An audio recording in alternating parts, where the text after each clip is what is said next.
I keep getting annoyed with others? Why do I keep getting annoyed with others? Does anyone here get annoyed with other people? Yeah, those of you not putting your hand up are liars. Okay. It doesn't take long to learn in life, does it?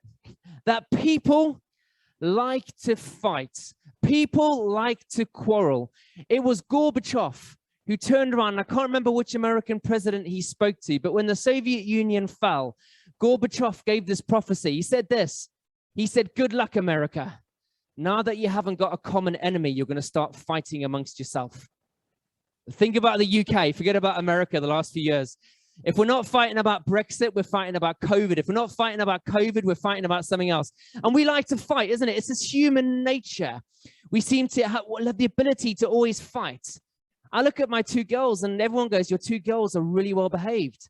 I'm like, "You haven't seen them at home." I've never taught my children how to fight. They've taught themselves. If any parent knows the feeling of separating kids, you know, over the years, as a parent, as an uncle, as a pastor, as a youth pastor, often fights happen amongst kids because one child wants something that the other child has. Isn't that true? A lot of fights amongst the adults happen because one adult has something that another adult wants. And someone is jealous of each other. You know, we've all seen it. We've probably all been responsible for a few fights. I'm not going to get you to put your hand up if you've been responsible for a few arguments or a few fights, but we all have. And today I want us to look at, just continue to look at the book of James, James chapter 4. We want to look at what Jesus' half-brother James has to say about fights and quarrels. What does he have to say about them? So if you're following in your Bibles, it's James chapter 4, and this is what it says. "What causes fights and quarrels among you? Don't they come from your desires that battle within you? You desire, but you do not have, so you kill. You covet, but you cannot get what you want, so you quarrel and fight.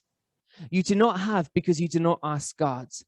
When you ask, you do not receive because you ask with wrong motives, that you may spend what you get on your pleasures." Let's going to stop there for a moment. We can read a bit more of James chapter 4 in a moment. But James here describes something similar, okay? He describes about the quarrels between children, but he talks about here about quarrels between adults. In fact, he goes further, not just talking about fights that happen between adults, but he actually talks about fighting amongst Christians as well. Now, I know some of you here are really shocked because you say, "Oh, Jim, Christians never fight. They never disagree about anything. They always love each other. They're a lovely community." Okay. But James here does a great job of actually, if we look at the Bible, we look at modern psychology, it links up really closely, more closely than we realize at times. And James here does a great job in explaining human behavior in these few verses. He goes slightly further, than just explaining human behavior. James also looks at how our human behavior can impact on our faith. You know, a couple of weeks ago, I spoke about how we can't divide the spiritual world and the natural world. You know, sometimes people have their church life and their non-church life. They come to church praising Jesus on a Sunday, and they go on Monday, they're slapping their work colleagues, or they're swearing at people, or they go doing whatever else. And some people live these two different lives. But as we learned a few weeks ago in the book of James, we can't live two different lives. We are called to be Christians and have our spiritual life is all the time. There's no separation. And the first thing that strikes me from this passage here that James is saying is this: often our external problems, they start inside. Often the things that come out of us, they start inside. In fact, I would go further and say sum up these few verses by saying, often your fights and the biggest issues that you have in your life are an overflow of your internal struggles. I can imagine that in the early congregation reading these letters, they were having arguments And I think you get the sense from the whole book of James, that he's writing to a church that were arguing with each other. And he's saying, stop it. But not just stop it, he's trying to explain why they're going through this. I can imagine James would be looking at them saying, imagine they'd be looking to James and saying, you know what? The problems in the church is because of that person, not because of me. And I find it really interesting, because if we look at our own culture at the moment and the world we live in, don't we point the finger at people over and over again? If you go on social media, you have everyone pointing the finger at each other. You got the conservatives saying this world would be great if it wasn't for the Labour guys. They've got everything wrong. You got the Labour guys saying everything's bad because of the conservatives. You got the Brexiteers saying everything's really, really bad because of what do you call it? Because of the Remainers and because of Europe. You got the Remainers going everything's bad. Have you noticed everyone just keeps pointing fingers at each other? And then I've noticed this. If you want to go back to children, do you know what children always do? Whenever you tell your kids off, we always tell our children to tidy up the playroom, and they always turn around and go, but at her, not me. And often we end up pointing our fingers at other people. And when we look at social media, this is just amplified over and over again. Now, there's a lady that's called Brene Brown, and I quite like Brene Brown. She studies shame and culture in society, and she shares some really good thoughts. And she says this about our Western society. She says that although we are materially rich, although we have more money in the West, especially in the UK, than most other people in the world, and we have a better lifestyle, etc., than other people in the world, she says we have a problem with scarcity. We all think that we don't quite have enough. We all think that we don't quite have enough. You know, how many of you here will want to have more money in the bank? Let's be honest. Yeah, a few of you being honest. A few of you saying, got enough. Those of you who've got enough, if you want to tithe a bit more, it'd be great. Okay, I'm joking. How many of us would like a few more friends? How many of us would like, we just keep thinking we want a bit more? And she points to 3 things, actually internally, that cause issues that was scarcity in our lives. Number 1 is this. In our society and around a lot of us where you feel this way, we have shame. You know, we think to ourselves, we're not good enough. I'm not going to ask you to put your hands up here, but how many of you think, if only I was better, I'm just not good enough? And you feel ashamed. If only I wish I was a better person. If people really knew what was happening inside of me. Then the next thing we have is this, is we have comparison. You know, we look at other people. Maybe you look at other people and you can say, well, why do they have more than me? Why is God blessing them more than he's blessing them more than me? Why do they have more friends than me? Why do they get their attention sorted, get their situation sorted, and I don't? And we have this issue that we compare. We think everyone else has got more than we have, and we compare. And then the next thing is this, is disengagement. You know, if I try something new, I'm going to fail, so I'm not going to try anything new. Nobody notices me, so what's the point? What's the point of doing anything? Because everything I do, I'm going to fail, so I may as well just disengage. Nobody's listening to me. I've got the answers, but they won't listen to me. What's the point? Does anyone resonate with any of those things? Those internal struggles that actually go on inside each of us. And the problem is when we don't get those things sorted out, we start comparing ourselves to other people. We start wanting what other people have. And that often comes out in different ways. And I think it's crazy how those 3 things link into what James says. James says here, you desire, but you don't have. Here we go. I can click the next slide, Betty. There we go. Whoop. There we go. I'll go back a bit. Okay, I'll click on a minute. James says here, you desire, but you do not have. You covet, but you cannot get what you want. So you quarrel and fight. You see, the problem that James talks about here is the problems that we have when we have a lot of issues. For some of you, you feel like you're fighting with people all the time. And I'm not saying that there's problems with you. But sometimes we've got to challenge ourselves. What's actually going on inside our hearts? What's going on deep inside? Because these internal struggles that happen in our hearts, these issues that are happening in our hearts, they will eventually overflow in our lives. They will eventually come out. They will eventually just burst through it. And often they won't burst through in a very nice way. You see, the problems and fights we have, they start in our hearts. We see this at work. You see this at home. You see this wherever there are people. The challenge for us as a church, not just here at Bursner, but for all Christians, is this. We're called to be different. We're called to acknowledge that there's issues in our hearts and deal with them. Because if we don't deal with these issues of shame, comparison, disengagement, they will appear in our lives and they will show up. There's little doubt about that. The old mystics, the early Christians, talked about three things. I'm sure many of you would have heard of these before. They spoke about the three battles we go through.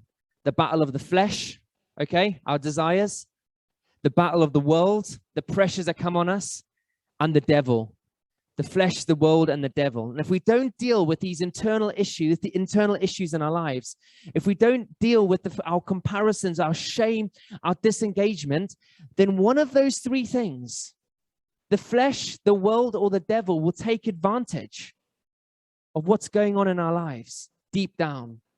And in James chapter 4, James goes and actually lists what will happen to us. He says, if you don't sort out the stuff that's going on deep in your heart, this is what's going to happen. Number one, you're going to quarrel and fight. Does anyone ever feel like their life's one just fight? No, don't put your hands up. Okay, your person next to you might be the cause of the fight, so don't worry. Okay. But sometimes we feel like they're going on and on and on. I've shared the story with you. Years and years ago, I had a struggle with one of the pastors I worked with. And I wrote down, I said, God, please, can you change him? And then 3 years later, I wrote about another pastor I was working with. And I said, God, please, can you change him? And for some reason, I went back in my journal and I spotted that I had the same issue with both these pastors. And God said to me, Jim, the issue's not the pastor, the issue's you. Because it was bubbling up because of stuff I wasn't sorting out in my heart. When I got my heart right, the issues went away. The next thing is this. If you don't deal with what's going on down in your heart, you're going to have the wrong motives when it comes to prayer. He says here in verse 3, when you ask, you do not receive because you ask with the wrong motives. When you've got issues of shame and jealousy and issues of insecurity underneath, you'll be praying prayers like this. Jesus, please could you make her ugly and make me a bit more pretty? Wrong motive, isn't it? Or it's that old song when I was younger. Remember that song? Oh, Lord, won't you buy me a Mercedes Benz? My friends all drive Porsches. So, God, I think the Porsche is better than a Mercedes. So can you give me a Mercedes instead of a Porsche? Is that all right, God? And that's what happens when your motives are wrong, when your heart is wrong. It comes out. And then you could even go further than that. Is number 3. I've changed the order around here.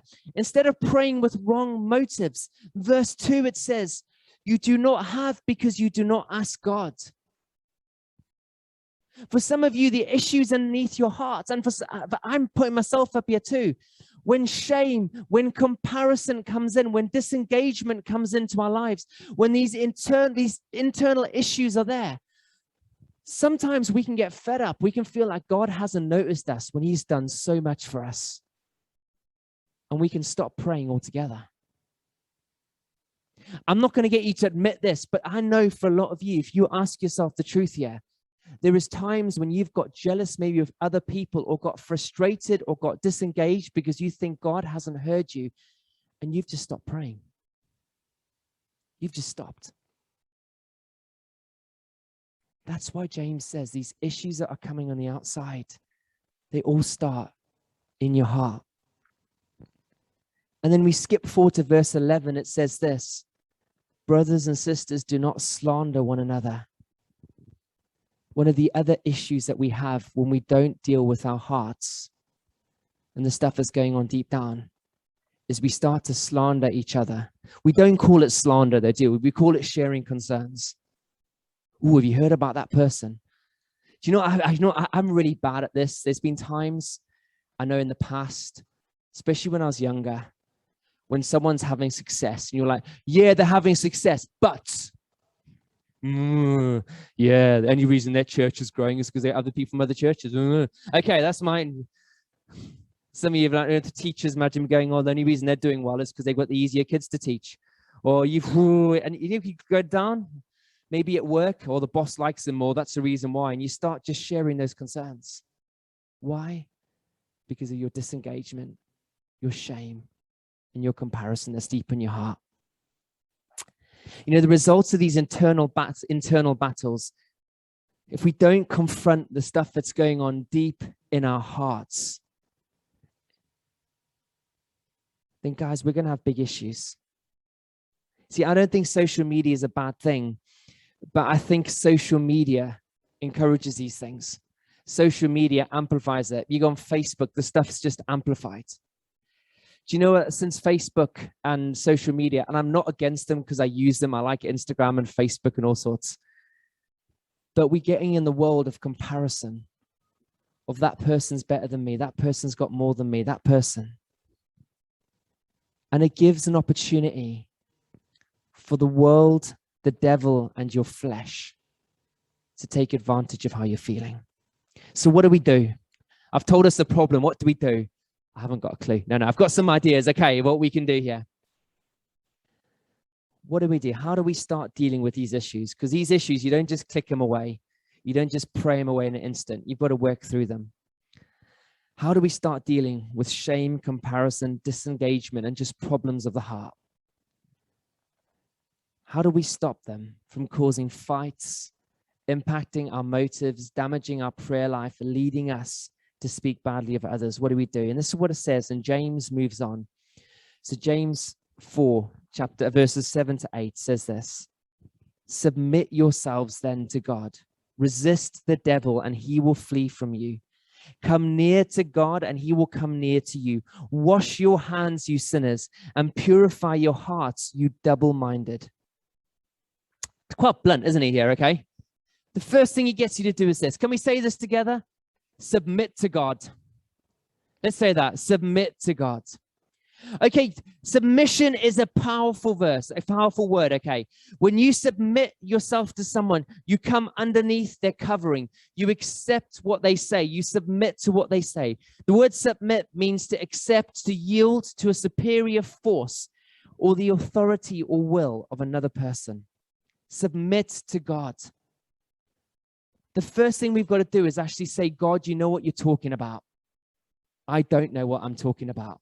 That's really hard because there's moments, I'm sure for none of you, because you're already spiritual, but there's moments that we think we know better than God. There's the moments of frustration. You say, God, if only you did this, everything would be okay.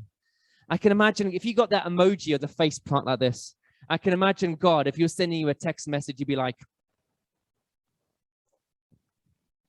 but we're called to submit to him. To say, God, I'm going to yield myself to what you have to say and do. The next thing he gets us to do is this. He says, come near to God and he will come near to you. Can we say that together? Come near to God and he will come near to you. I love what James says next. He says these powerful words. He says, come near to God. So he says, when you've got shame, when you've got disengagement going on in your heart, when you've got issues in the bottom of your heart, do you know what they do? They push you away from God. They push you away from other people, but they also push you away from God. And James says, don't let those feelings of inferiority, don't let those feelings of stuff that's going on deep inside of you push you away from God. And instead, come near to God. Draw close to him. It's the things that we don't do. Because when we are messed up, when we feel internally broken, often we don't want to go near God because we're ashamed of what's going on. And James says, no. He says, come near to God. Then he says these words. He says, wash your hands, you sinners, and purify your hearts. Now, I want to notice something here. Have you noticed how James doesn't say, wash your hands, you sinners, then come near to God? He says, come to God first, then wash your hands and purify yourself. It is like James is saying, not almost. James is saying, come to God with your feelings of shame. Come close to God with your feelings of comparison. Come close to God when you feel disengaged from everything. Come close to God with your hurts. Come close to God when you feel like a failure. Come close to God when you think that you are worth absolutely nothing. And when you come to God, you will find healing. You will find forgiveness. You will find love. You will find acceptance. You'll be able to be washed clean because of what he did on the cross. Guys, when I look at the cross brings freedom. We sang about it earlier. The cross brings hope. The cross shows us that we can be made right in God's eyes, not because of what we've done, because of what he's done. On the cross, he takes our shame. On our cross, he takes that feeling of comparison. Remember before when Jesus was walking the earth, the religious guys were having a competition with each other. Who was the most holy? None of that mattered anymore. It's almost like God knew exactly what we needed and he provided it through the cross. You know, he's given us tools to overcome the world, the devil and the flesh. All the help we need is there. But we need to acknowledge that there's an internal battle going on. We need to realize that we're flawed. We need to realize that we are creatures who come to Jesus with baggage. As you know, when we become Christians, we have that saying, don't we? It's not even a saying, it's a Bible verse that says God will give you a new heart, doesn't he?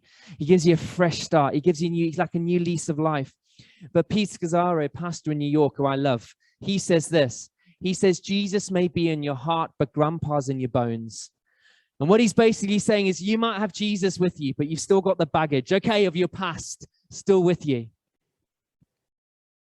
And guys, we need to work through it.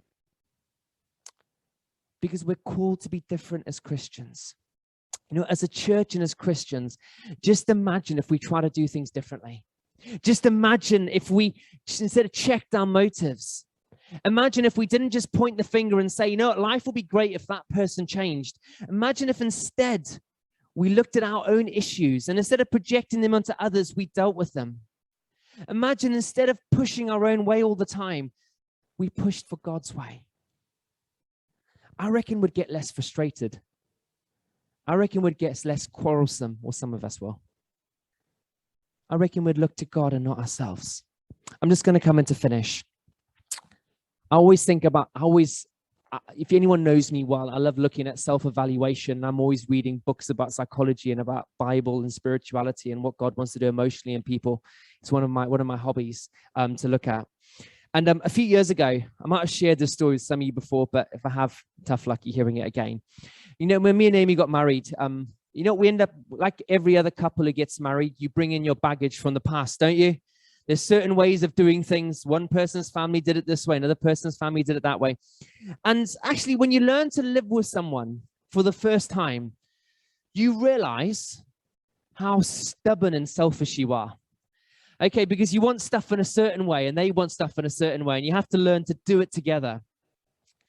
But I was getting frustrated because when we were first married, because she didn't see things the way that I did. I saw everything right, okay? She saw things wrong. But at the same time, she then looked at me and was like, well, Jim sees everything wrong and I see everything right. And the two of us would have these little fights over the most silly thing. Nothing like to get divorced or anything, but just constant bickering because I wanted it this way. She wanted it that way. And then I would be like, God, please, can you change her heart? And I'm pretty sure Naomi was probably saying, God, please, can you change Jim? And this little bit of bickering goes backwards and forwards. Then it came to one day when it created a bit of tension. And it came to a point when Naomi, this is really annoying because it was her, not me. Okay, just want to clarify this. I'll give her the credit begrudgingly.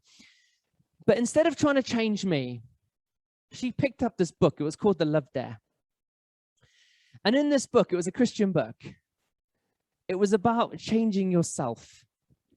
And the theory was if you change yourself to deal with stuff in your own life, it'll impact your partner and they'll change. Guys, instead of trying to change me, she worked on her own heart And I can't explain it, but things started to change in our relationship. Instead of pointing the finger at me or anything else, she was just saying, you know what? It's okay. And she'd pray for me instead. And she'd say, God, please help her, not me. She didn't make a big deal about it, but something changed. And it really annoyed me because I knew she was right and I was wrong. But it challenged me. Because Naomi then she wasn't so concerned about what was best for her, but what was best for us as a couple. I then thought, well, hang on a minute. This seems to be working really well. So without telling her, I picked up the same book she was reading and I started doing it myself. And instead of praying, God, will you fix Naomi? I prayed, God, would you fix me? Would you help me? Guys, can I say, I haven't got the perfect marriage. It's pretty perfect for me, but it's not. We still bicker. We still have things on. But it's incredible. When I started saying, God, change me, not God, change her, God started to work in my life. He started to do deep change. And guys, that principle I've then started to apply it to other parts of my life now. So when I've got an issue with somebody else, I no longer say, God, please, can you sort them out? Occasionally I do. I'm not going to lie to you. I now say, God, please work on my heart. Please work on my struggles. Because I know if God works on me, that's going to be part of the problem and the solution. And it's incredible. There's been times when he's shown me broken people. And it's like God has given me a picture of someone and what they're going through. And instead of feeling angry and bitter and wanting to slap them over the face a few times, instead I felt compassion for them. I'm coming into land now.